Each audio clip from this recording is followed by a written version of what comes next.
Inicialmente, gostaria de agradecer, em nome da Comissão Nacional de Bem-Estar Animal do Conselho Federal de Medicina Veterinária, para participar da AgroTeams.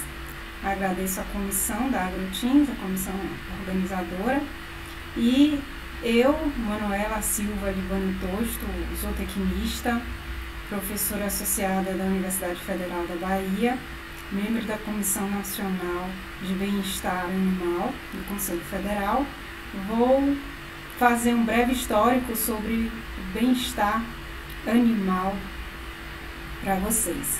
Em sequência, vou passar a palavra para a Elisa Osmari, também zootecnista e profissional da Embrapa Pecuária Sul. Mais uma vez, obrigada pelo convite. Espero que vocês aproveitem as informações e os conceitos que vamos passar. Bom, bem-estar animal, ele começou a ser questionado devido às relações homem-animal que têm ocorrido ao longo dos anos. Inicialmente, essas relações elas se baseavam somente nos primórdios, né? Os animais eram animais de companhia, no auxílio à caça, no auxílio a transporte, no auxílio de tração. Isso começou a ser usado como moeda de troca e auxiliou também, sempre foi um recurso, né? Como produto e fonte de proteína na alimentação, na dieta humana, né? Como fonte de leite, de carne e também de trajes, de vestimenta e na utilização de utensílios. Mas ao longo dos anos, essa relação homem-animal ela tem modificado. Inclusive, nesses últimos 20 anos aqui no Brasil, a gente tem visto muitas mudanças relacionadas aos conceitos e à visão, né, do que seria essa relação de produção animal, de animais mantidos em ambientes produtores de recursos, né, para serem utilizados para diferentes fatores na sociedade. Na Segunda Guerra Mundial vieram sistemas de produção animal chamado era industrial, né, onde essas relações homem-animal ficaram o que eu chamaria de uma relação mais voltada para a utilização de animais como linhas de produção, né, onde se buscava se manter animais em pequenos ambientes ou ambientes menores, onde se maximizava a produção a fim de se reduzir custos, reduzir espaço e aumentar a produção de produtos de origem animal em menor tempo, em menor espaço e com o menor custo possível. Esse aumento, né, de produtividade, que a gente chama, trouxe uma diversidade de fatores relacionados ao ambiente que o animal está sendo criado. Aves de postura elas saíram do chão e foram para gaiolas, porcas também foram mantidas em confinamento, em gaiolas individuais. Foi criado sistemas de seleção, melhoramento genético na busca de raças mais produtivas, naquilo que se pretendia, e esses sistemas eles começaram a ser questionados, né? Esses sistemas eles resolveram algumas situações, como por exemplo a incidência elevada de parasitas em aves. Ao se tirar essas aves do chão e colocar em gaiolas, se resolve um problema relacionado a parasita, a incidência de eméria, a sanidade, mas se se formula outros tipos de problema, que na época não se tinha essa visão. Também, ao se colocar fêmeas, porcas, suínas, fêmeas suínas em gaiolas individuais, onde só se permite que esse animal fique em pé e se deite, buscava reduzir o esmagamento de leitões, buscava-se reduzir a briga e o conflito entre as fêmeas mantidas em uma baia coletiva, onde existia disputa e conflito entre animais, que causava, consequentemente, a mortalidade de embriões nas porcas gestantes e mortalidade por esmagamento em leitões nascidos. Então, esses sistemas eles foram desenvolvidos para resolver problemas da época.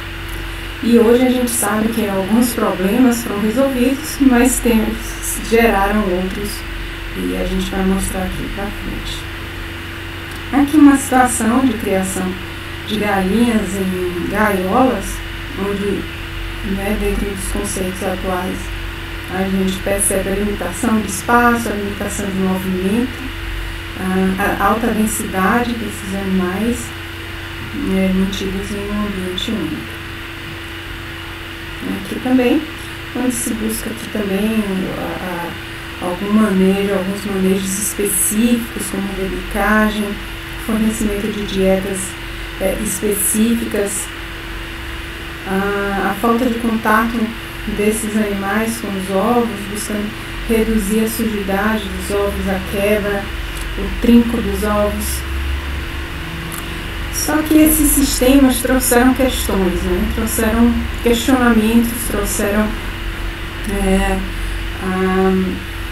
alguns contrapontos, onde a Ruth Harrison, em 64, produziu, através de pesquisas e de buscas e visão em relação a esses sistemas de produção, ela trouxe um apanhado de informações, escreveu o livro Animal Machines, onde traz toda uma crítica relacionada a esse sistema industrial de produção, essa alta densidade, essa utilização de medicamentos em excesso, os métodos utilizados para se produzir determinados alimentos.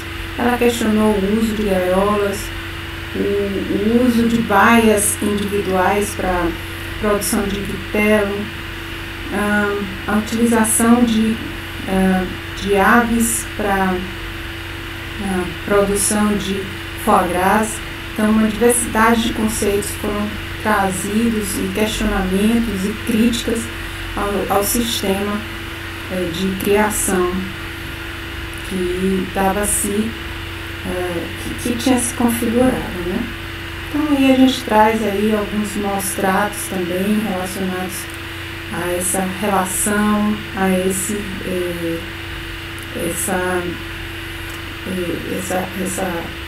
esse cuidado com os animais. Um sistema de criação de vitelo e a produção de foie gras.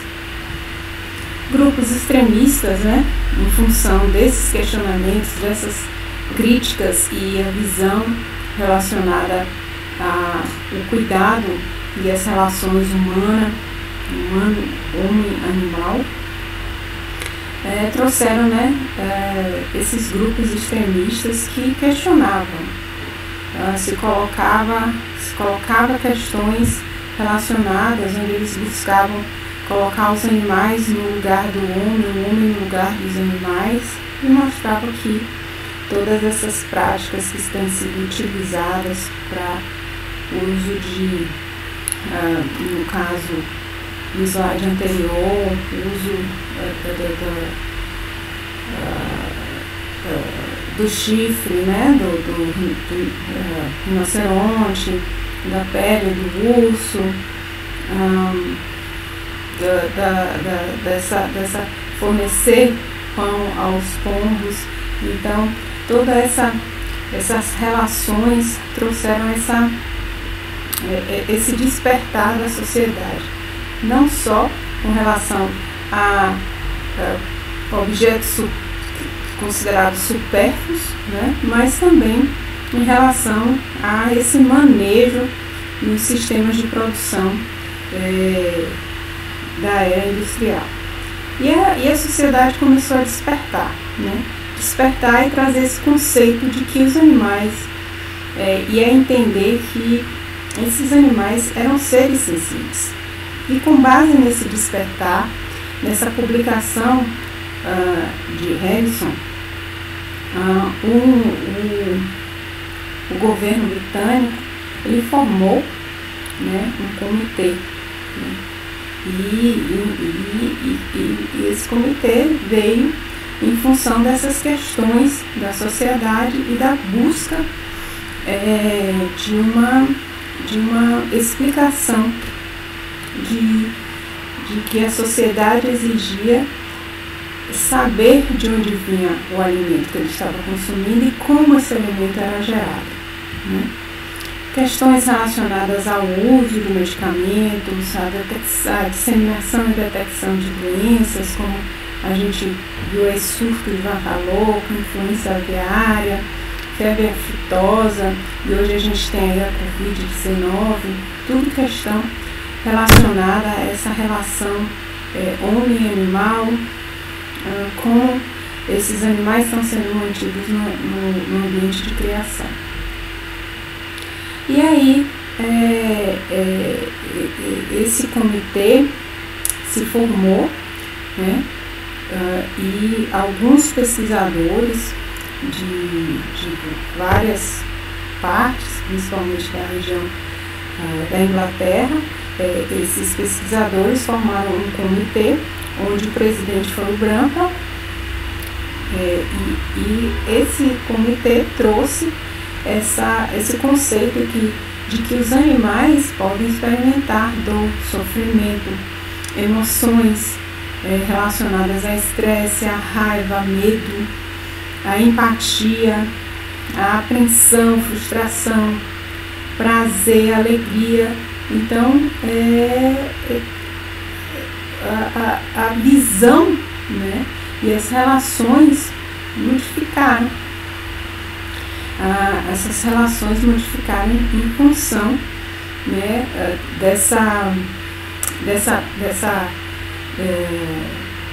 desse reconhecimento desse comitê de que os animais são seres sencientes, né? E através desse conceito e dessa visão, se buscou, né, usar os conceitos de condição de bem-estar dos animais com relação à condição física, que seria a condição de estado do animal físico, condição de bem-estar mental, psicológico, e a naturalidade que está relacionada à possibilidade do animal expressar o seu comportamento natural, né? E o bem-estar físico está relacionado à ausência de uma diversidade de fatores, como desnutrição, desidratação, saúde, né? E assim, dessa forma se fala com relação ao bem-estar físico. Então, para se trazer uma condição de bem-estar positivo, o comitê ele definiu que precisaria se abranger esses três conceitos de bem-estar físico, mental e o natural. E os conceitos vieram ao longo dos anos, onde se mostra que, no conceito mesmo de Fraser e Bloom, que o bem-estar define o estado do animal e suas tentativas de se adaptar ao meio, que até hoje nós temos esse conceito que abrange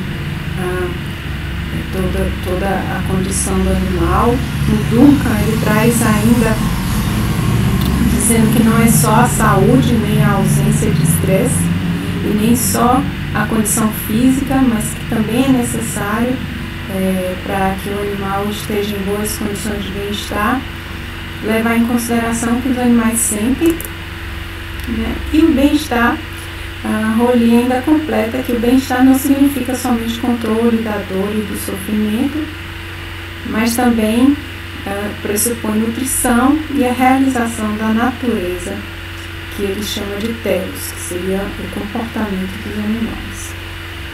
E trouxeram, né, como base de avaliação de bem-estar, por ser bem-estar um conceito subjetivo e difícil de se mensurar, trouxeram essas 5 liberdades, que são as 5 liberdades conhecidas como as 5 liberdades do bem-estar, e ele propõe que os animais sejam livres de sede, de fome, livres de desconforto, livres de dor, lesão, doença, livre para expressar o comportamento normal e livre de medo e estresse. E se vocês observarem essas 5 liberdades, elas estão inseridas naqueles 3 conceitos de bem-estar físico, bem-estar mental e bem-estar natural.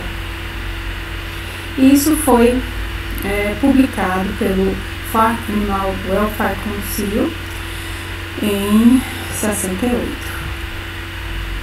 O impacto disso foi a aprovação de padrões de bem-estar, que deveria ser incluído, né, no Código Terrestre da OIE, também a implantação e alteração do manejo das instalações de animais de produção pela União Europeia.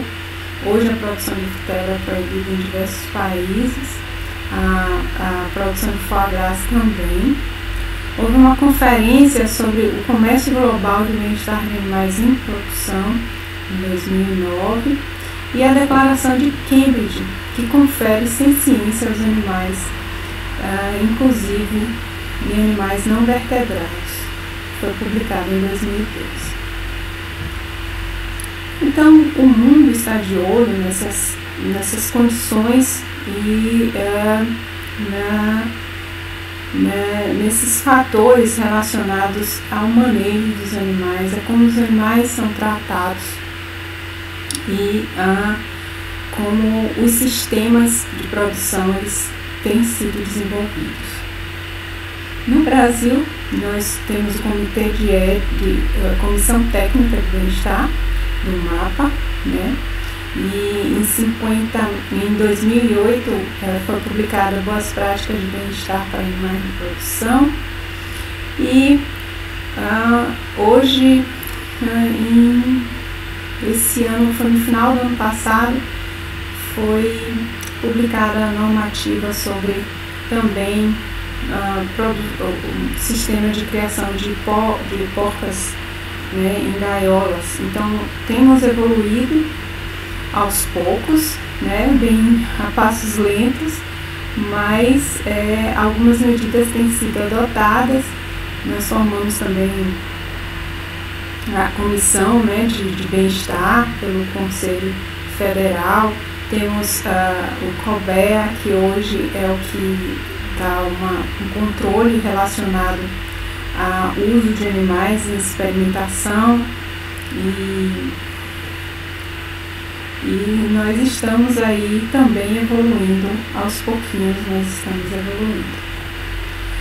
Ao longo dos anos, o conceito de bem-estar e a avaliação de bem-estar relacionado com as liberdades, ele foi questionado, né? Principalmente por Meloy e Reich, que trouxeram uma nova visão relacionada a conceituar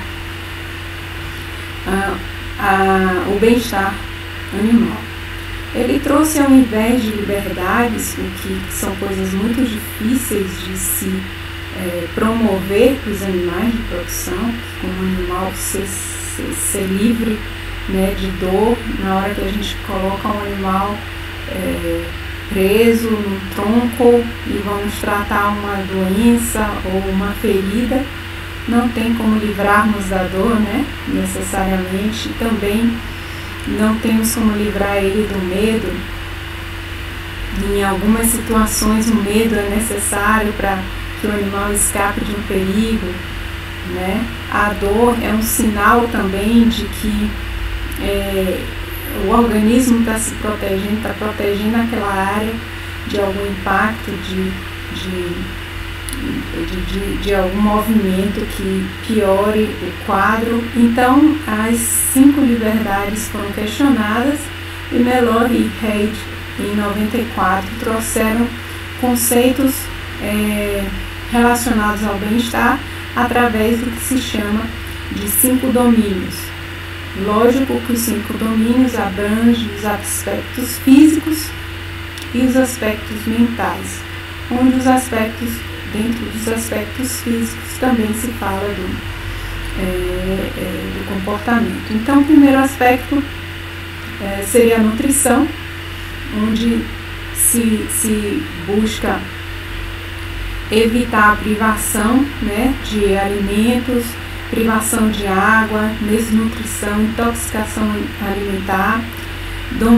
O domínio 2 está relacionado ao ambiente que o animal está inserido, desafio relacionados a calor, a frio, a radiação solar, a sólidos em suspensão, ao espaço, a luminosidade. O domínio 3 está relacionado à saúde, presença de enfermidades, lesões, limitações funcionais, presença de cuidados em relação a essa lesão. E ao domínio 4, que está relacionado ao comportamento, né? O animal poder desenvolver o seu comportamento natural. Que seria o quê? As restrições relacionadas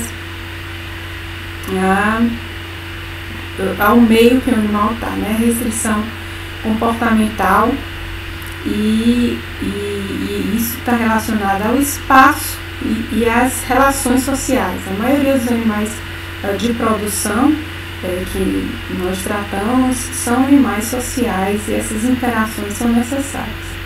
Havendo limitação desses 4 domínios, ou se houver a disponibilidade desses 4 domínios, nós vamos ter aí o efeito do 5º domínio, que seria o componente mental e os estados mentais observados, né? Uma privação de água pode causar a sede e, consequentemente, a desidratação. A sede vem, se não tiver água disponível, pode ocorrer uma desidratação, e a sede está relacionada a um estado mental, a fome, a enjoos, náuseas, né? Ao medo, a ansiedade, frustração, angústia, desesperança, dor. Então, esses 4 domínios, eles não sendo atendidos, vamos ter consequências relacionadas aos estados mentais dos animais em questão. O Russell e o Bush, em 59, ele trouxe os conceitos que o chamam hoje de 3 R's, né, na experimentação. Seria mais para animais de laboratórios, onde a experimentação laboratorial busca reduzir o número, né, de indivíduos utilizados, substituir, no momento em que você pode substituir os animais por outro método de avaliação, e o refinamento, né, utilizar o refinamento para a experimentação. Posteriormente, pode ser incluso, né, esse conceito aos animais de produção, adicionando mais 2 R's, que está relacionado ao respeito dessas relações entre o humano e animal, e a relevância desse respeito, dessa substituição, visto que não podemos só olhar o lado do animal, mas do indivíduo também que trata do animal. E aí, com relação às práticas de bem-estar em animais de produção, nós temos benefícios múltiplos, não só para os animais, mas também para a população que se relaciona com esses animais. Animais, ela fala num comunicado em 2009, ela fala que animais felizes, consequentemente temos o homem feliz, porque as reações negativas dos animais em relação à presença do ser humano, ela é muito menor. E, consequentemente, o ser humano, quando trata animais felizes ou animais bem cuidados, as respostas elas vão ser positivas, onde o homem ele não precisa se preocupar com uma reação negativa do animal frente à presença dele. E quando temos animais felizes, população feliz, e temos um ambiente também mais bem cuidado, porque as relações elas são interativas, Então essa composição aqui entre esses benefícios animal, ambiente e população está inserido num conceito hoje que a gente chama de bem-estar único, o conceito de sustentabilidade do nosso planeta em si. E para finalizar, o bem-estar está relacionado à condição do animal, e nós que fornecemos essa condição para que o animal esteja com bem-estar positivo. Em alguns casos, a gente pode fornecer uma condição de ambiente agradável, favorável, água, comida, disponibilidade de espaço, e o indivíduo em si ele está com uma condição de bem-estar negativa. Então o bem-estar está relacionado ao indivíduo, ao animal em si, e o homem está como vamos dizer, facilitador dessa condição de bem-estar. E é importante a gente entender que bem-estar não é só bom para a produtividade, bem-estar é bom porque faz bem ao ser humano, faz bem aos animais, faz bem ao ambiente. Em relação ao que eu tinha para expor para vocês, era isso, e vamos dar continuidade a bem-estar na produção animal com a professora Elisa. Obrigada. Eu me chamo Elisa Quellerosmari, também sou zootecnista e também trabalho junto com a Manuela no Comitê de Bem-Estar Animal do Conselho Federal de Medicina Veterinária. Bom, hoje eu quero dividir um pouquinho com vocês, a minha experiência, aqui na área, das vivências que a gente tem na nossa bagagem profissional, das realidades, do sul ao norte do país. E eu separei algumas coisas, em especial assim com enfoque para a realidade amazônica e principalmente em bovinos de corte, que é uma área muito forte aí na região norte, mas eu vou falar um pouquinho para vocês também de algumas peculiaridades de outras espécies.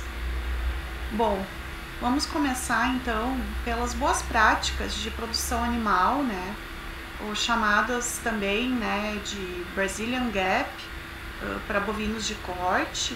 Tem vários tipos de boas práticas, tem na pecuária leiteira, tem para produção de alevinos, de suínos, enfim. Mas o que eu quero enfatizar esse programa, embora tenha esse da Embrapa, vários frigoríficos já estão implantando, e esse em especial, ele tem o objetivo de trabalhar o sistema de produção como um todo, não só olhar o resultado, mas o processo para chegar nisso, porque isso vai garantir que ele fique rodando sempre, né? Se a gente controlar o processo, o produto vai ser bom. Nesse caso aqui, para bovinos de corte, ele tem o objetivo de aumentar a rentabilidade, a competitividade dos sistemas produtivos, né? Tanto a parte econômica para facilitar acesso a mercados, né, diferenciados que vão pagar mais, por exemplo, o Japão, que paga um valor bem superior, né, por quilo e que a gente tem dificuldade de acessar ainda. E através de identificar, incorporar, né, num determinado tempo as tecnologias mais adequadas. Ele também se baseia num tripé que vai na parte rentável, né, que tem que ser racional, tem que ser econômico, respeitar o meio ambiente, né, e a legislação tem que ser correta e tem que ser socialmente justo, né, que as relações de trabalho estejam legalizadas. Isso vai prevenir acidentes de trabalho, um prejuízo para o produtor rural e também vai proteger o seu empregado.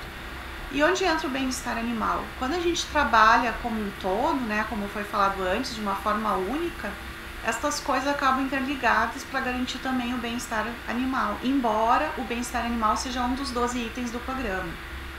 Eu vou mostrando aqui para vocês algumas fotos de algumas realidades que a gente verificou, tanto para a parte de bovinos de leite como bovinos de corte.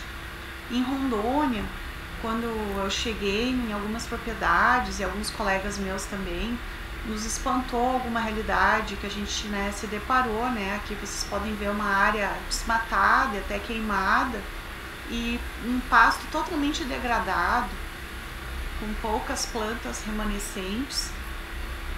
E mais na foto também superior, além dessa da esquerda à direita, é uma pecuária de leite. E aquilo lá ao fundo, incrível que pareça, é uma pastagem. Não é só por estar na época seca, simplesmente não tem nem pasto seco, é solo.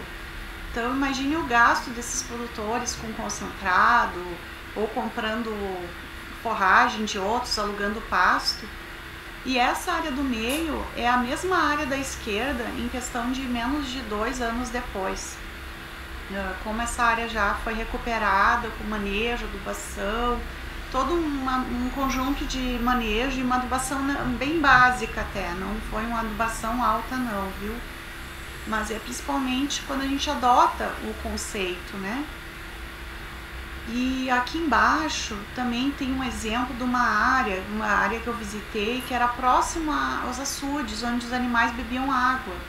Então eu achei essas caveiras, né, de animais ossadas próximo, dentro do pasto e perto da fonte de água.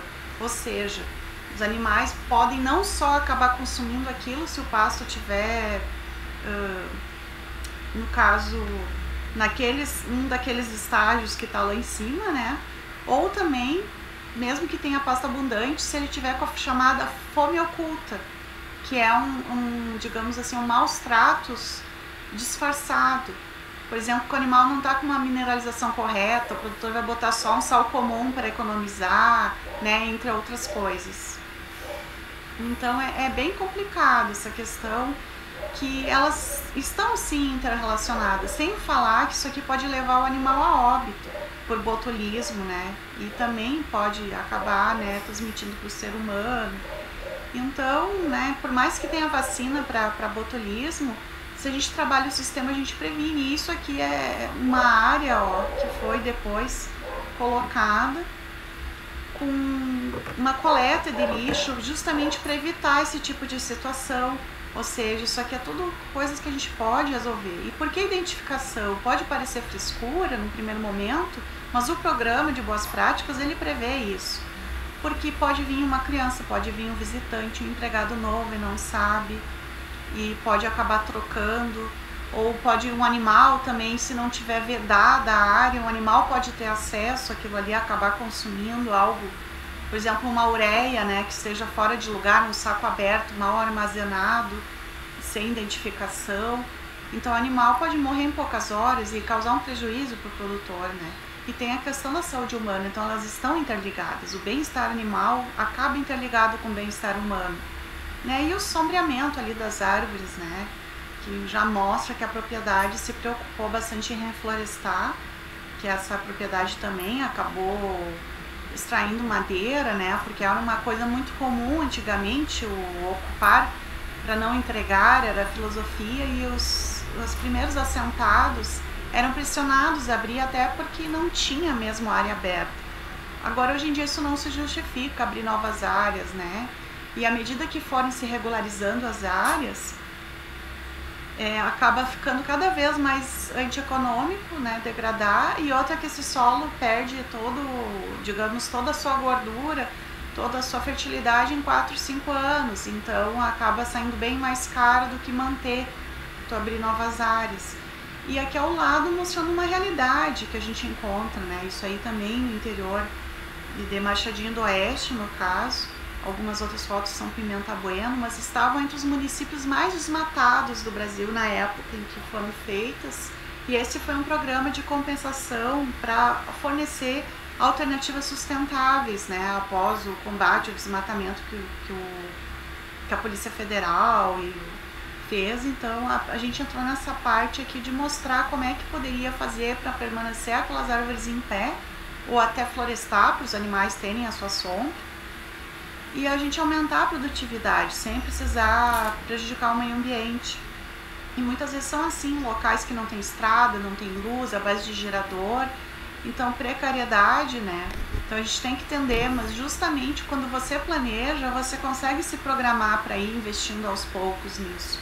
E você começa a notar e a ter esse controle que vai acabar viabilizando isso depois. Então, sombra e água fresca não é bom só para nós, né? Os animais também gostam. E também, né, quem não gosta de poder escolher, né, o que vai consumir, né? Então, quando a gente não cuida isso e não tem esse planejamento, o que acontece é que na época das chuvas tem pasto sobrando, às vezes ele passa do ponto, perde parte do valor nutritivo, e chega a época de seca, tá rapado, tá lotado, e é início da seca e já não tem o que comer. Então a gente pode olhar essas fotos, a de cima é numa propriedade onde foi implantado o BPA e ganhou a modalidade ouro.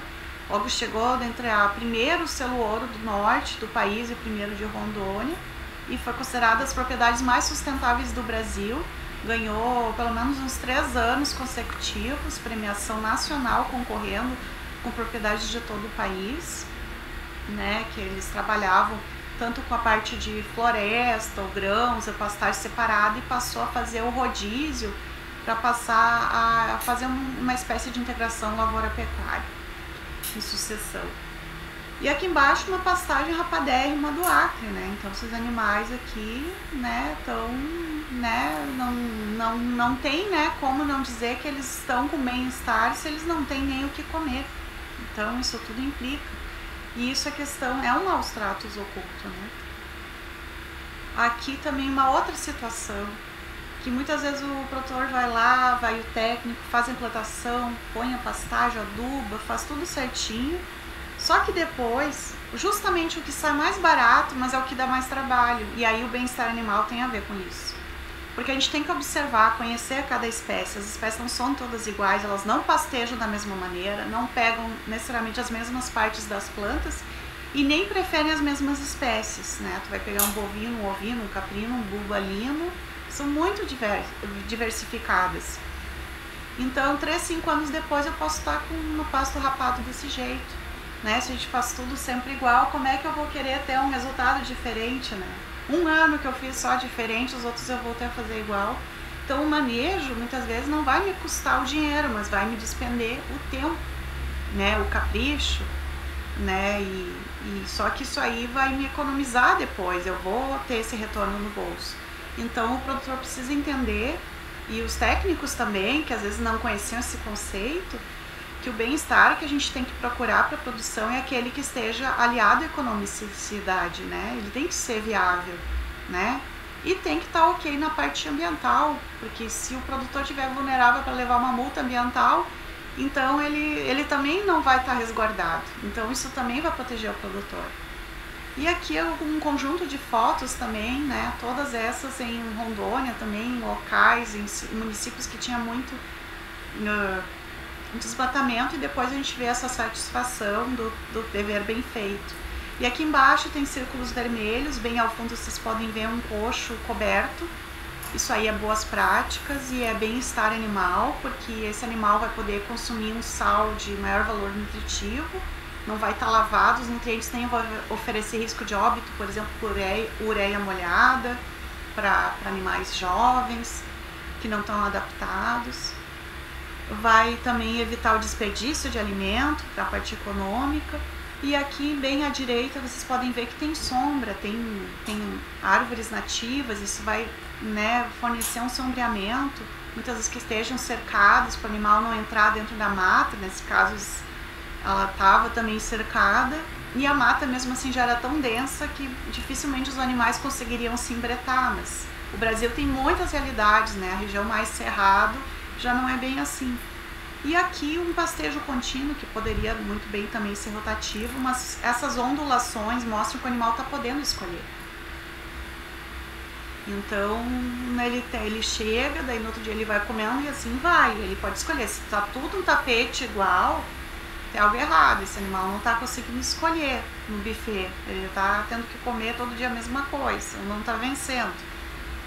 Aqui um outro exemplo também para gado leiteiro, né? Aqui vários bezerros girolando. A gente pode ver casinhas que elas têm uma camada térmica, de isolante térmico. Isso também é usado, mas no outro modelo na região sul. Isso aqui é também na região norte do país, né? Em Rondônia, que evita que eles sofram com altas temperaturas. Muitos não sabem, mas o gado leiteiro pode perder 30% da produção de leite tranquilamente só por causa das altas temperaturas. Você vai fornecer, vai gastar tudo igual, mas porque você não deu sombra. Ah, não tem árvore ainda adulta. Bom, uma sombrite, não sei, se pensa uma forma de sombreamento, mas se a gente colocar árvores com o tempo, a gente não precisa mais investir, né? E é uma coisa natural, o animal vai poder se coçar, vai poder expressar vários comportamentos. E aqui o animal com pasto à vontade, então ele tá um animal feliz, né? Um animal que vai poder expressar o seu melhor, né? Porque não, o bem-estar animal não é só a finalidade do animal, se é a produção, se é a estimação, mas é um animal ter uma vida que vale a pena ser vivida, independente de como ele vai ser a finalidade dele, né? O tipo de morte, qual a finalidade. Ele vai ter uma vida feliz, que ele vai poder ter uma vida não só similar da natureza, ou até mais tranquila, porque não vai ter os predadores e às vezes vai ter mais abundância de alimento, né, até do que se tivesse na natureza. E vai poder se divertir, se expressar. Aqui do lado, caprinos expressando seu comportamento, não tinham rochas para eles subirem em cima, ou tocos, que é uma coisa que muitas vezes, né, às vezes é de um eucalipto, de alguma coisa da propriedade, dá para aproveitar, ou um tonel velho, né, que esteja que não vai ter outra utilidade. Aqui foi a próprios, né, madeiras para cerca, as estacas para cerca estavam empilhadas, os animais já aproveitaram de expressar o seu comportamento. Isso aqui é numa serra na região sul. E aqui animais ovinos lanados, né, também expressando o seu comportamento. Então o cordeiro ele foi, né, se aconchegar em cima da mãe. Não eram todos cordeiros que tinham esse comportamento, mas é um comportamento curioso que tem também essa expressão individual, né? E aqui, como vocês podem ver, é um piso também que não oferece perigo de prender a pata do animal. E aqui ao lado também filhotes de caprinos, né? Um piso ripado adequado por fase. Que eu já vi problemas bem sérios, gente, de apriscos com 2 centímetros de espaçamento ou mais, ou irregulares, e era muito comum os filhotes prenderem a pata, torcerem, eu ter que amputar. Então é um prejuízo também, além do animal sofrer. E para animais adultos sem filhotes, usar espaçamento muito menor, de 1 centímetro, que seria para filhotes, né? Ou então 1,5 intermediário, tudo bem. Mas esse muito pequeno acaba acumulando fezes e muitas vezes pode dar problema de coccidiose, de verminose, né? Então, nesse sentido, essas coisas aqui a gente tem que ver, né? Qual é que é cada espécie, o que é o adequado. Aqui exemplos, né, de problema, ó, de excesso de lotação, seja de animais, ou seja de insumos, sobre o piso ripado, né, nos apriscos. pode acarretar falta de reforma, pode acontecer o que aconteceu aqui, ó.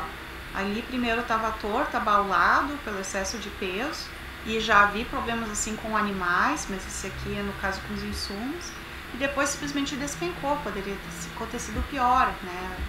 Caído na cabeça de alguém, ou alguém que estava ali em cima ter caído, um animal, a mesma coisa, uma lama, uma sujidade, né? A vaca leiteira tem que se arrastar na lama, né? E aí como é que você vai conseguir, né, tratar, não vai evitar mamite desse jeito? Então é complicado, e sem falar no desperdício financeiro, né, com a saúde desse animal.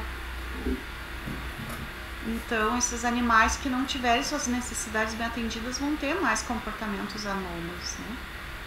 E aqui um outro ponto também que é um destaque do programa de boas práticas agropecuárias e que muitas vezes é motivo de muita resistência por causa do dinheiro, a questão do custo, né? Que realmente as instalações são responsáveis pelo maior custo, as benfeitorias, né, na pecuária. Então aqui nós temos um exemplo de curral de boas práticas. Vocês podem ver que tem uma lotação bem alta de seres humanos, de pessoas ali, ele aguentou firme, bem feito.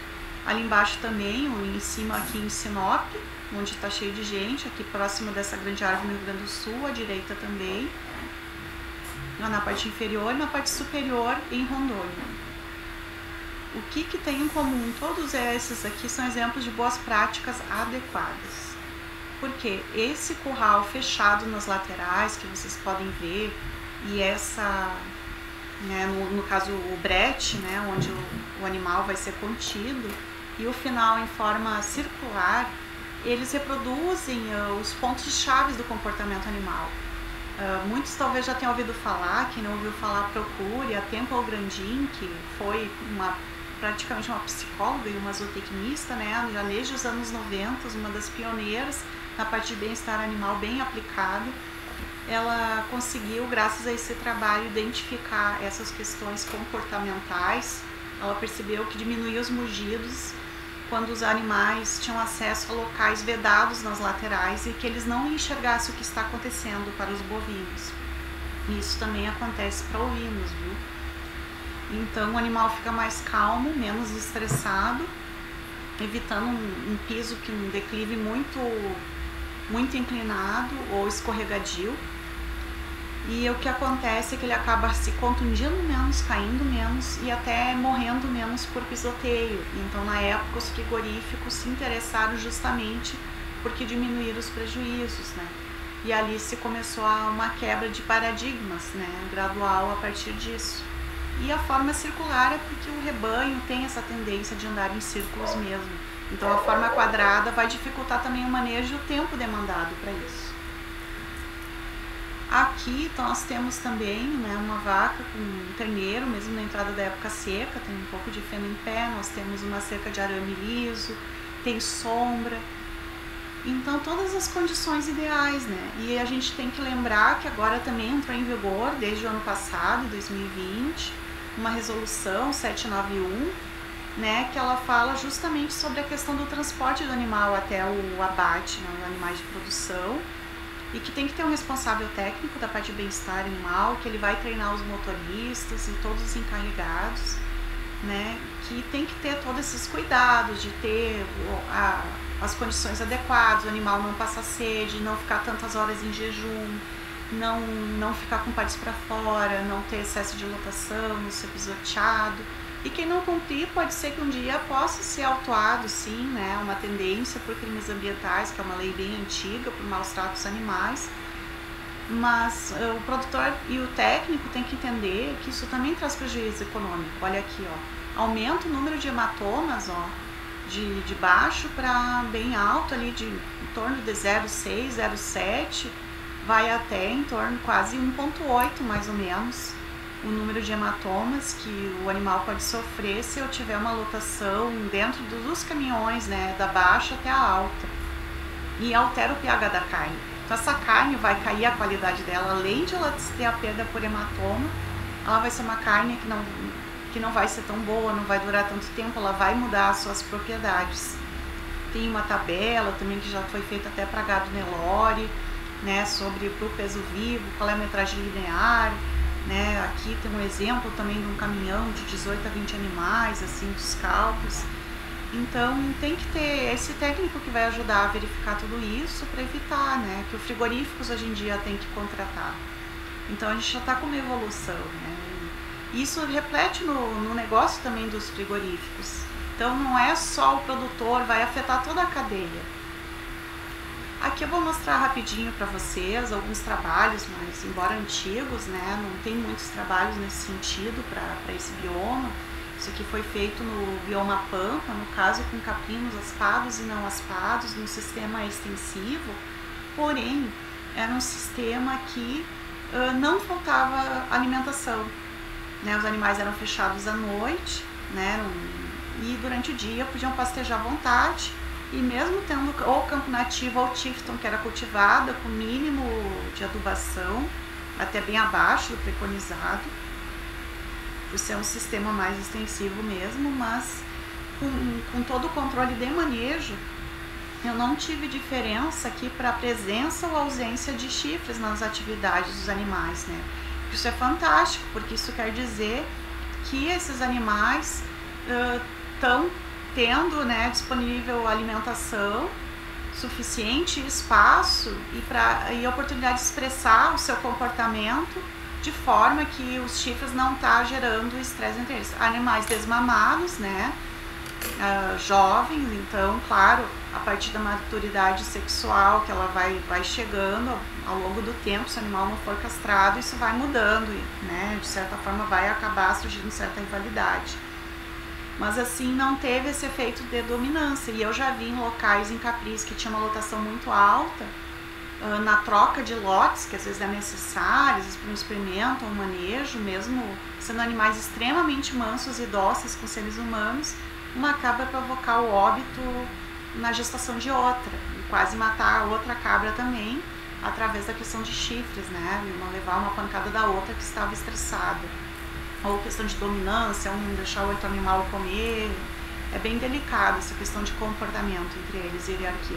Então entra também aquela questão polêmica, se deixar aspado ou se amocha. Então tem essas situações também, dependendo do seu regime de produção, pode acabar sendo até um risco maior para o animal, né? Eu ia estar com a aspa, né? Principalmente em um local fechado. E aqui o interessante é que os animais gastaram muito mais tempo no ócio deitado, já que era de 10 em 10 minutos, poderia ser que o animal estivesse ruminando nesse meio tempo, mas no momento de detecção não se percebeu nenhum movimento de mastigação e ruminação deitado.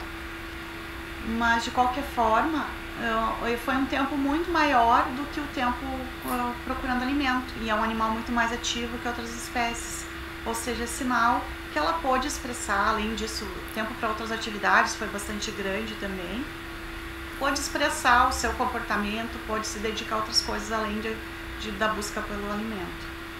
E aqui um trabalho também para quebrar os paradigmas com as chinchilas, né? Muitas vezes a gente, a produção de pele, no caso é pele e carne também, né? Ela produz uma carne de boa qualidade, uma carne bastante magra, que a criação comercial de animal de pele seria toda contra as boas práticas, contra o bem-estar animal.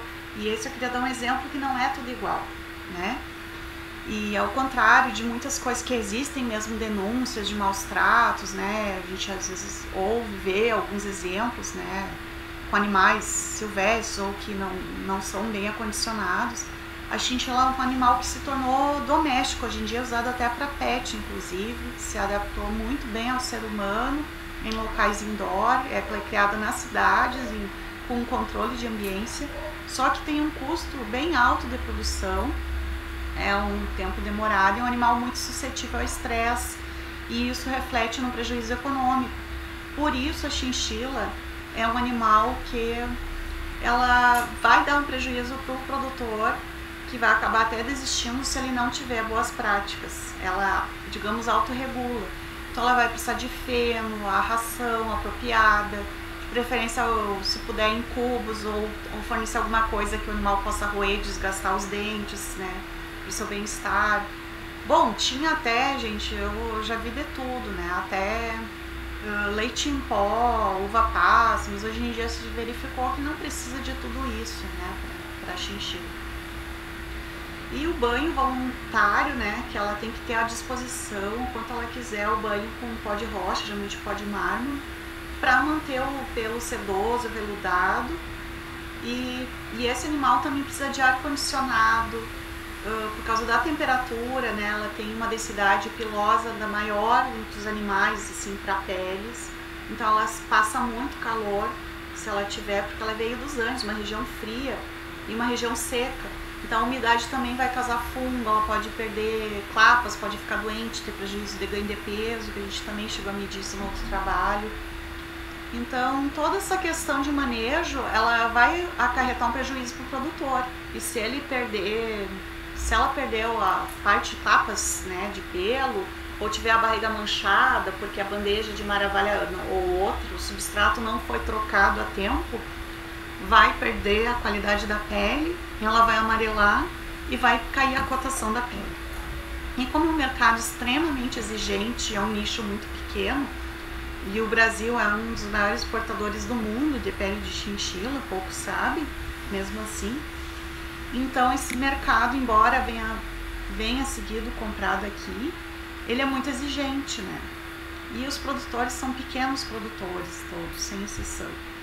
Então o abate é instantâneo também, sem sofrimento, porque se ela se assustar, ela solta tufas de pelo.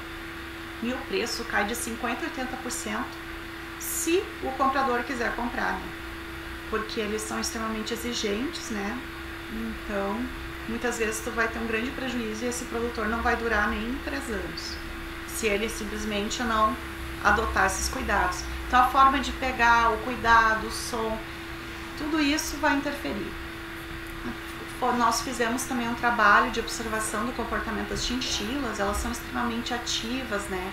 Elas mudaram assim de 80 até 110 vezes de atividade ao longo do dia. E a maior parte do tempo que os animais gastaram consumindo alimento foi sempre, ou bebendo, sempre foi à noite, com o animal de hábito noturno. Então, qual é a grande sacada disso? É pensar, usar isso a favor. Se a gente acordar o animal, fazer um manejo durante o dia, o animal vai ficar estressado, vai emitir sons, embora um animal silencioso, vai ganhar menos peso, pode arrancar pelos, pode ter comportamento anômalo e vai dar prejuízo para o produtor. O prejuízo é bem grande no caso das chinchilas, da cotação da pele, é absurda a diferença. Então, o que acontece é que isso aí vai direcionar. Então, a partir do entardecer até pela manhã, e nesse caso também, nesse horário que elas estão ativas, botar uma música ambiente, higienizar bem, fazer todas as atividades com calma, um ambiente bem silencioso, né, dentro dos cuidados. E a chinchila assim mesmo, ela passa a maior parte do seu tempo fazendo outras atividades, né, aqui inclui eu dormindo, né, nesse caso foi somado, o ósseo também foi somado para outras atividades, do que consumindo alimento ou água, né. Então, um animal que também tem, eram famílias de chinchilas, então ela curtia a vida em família, digamos assim. Então o animal também utiliza o seu tempo para essa questão, para outras atividades. Tem uma qualidade de vida boa, né? Hoje em dia tem maiores estudos, mas na época esse foi o primeiro trabalho que a gente tem notícia no Brasil com a parte comportamental de chinchilas. Então a gente percebeu que tinha muito essa questão da interação positiva com o ser humano, o que isso interferia o animal ser mais calmo, consumir mais. E eu vi isso para caprinos também. Então nem sempre a interação com o ser humano vai ser negativa. Tinha animais que seguiam a gente, de caprinos, por exemplo, que davam a pata sem a gente ter ensinado, acostumados com o manejo humano. Então tudo isso vai facilitar a gente.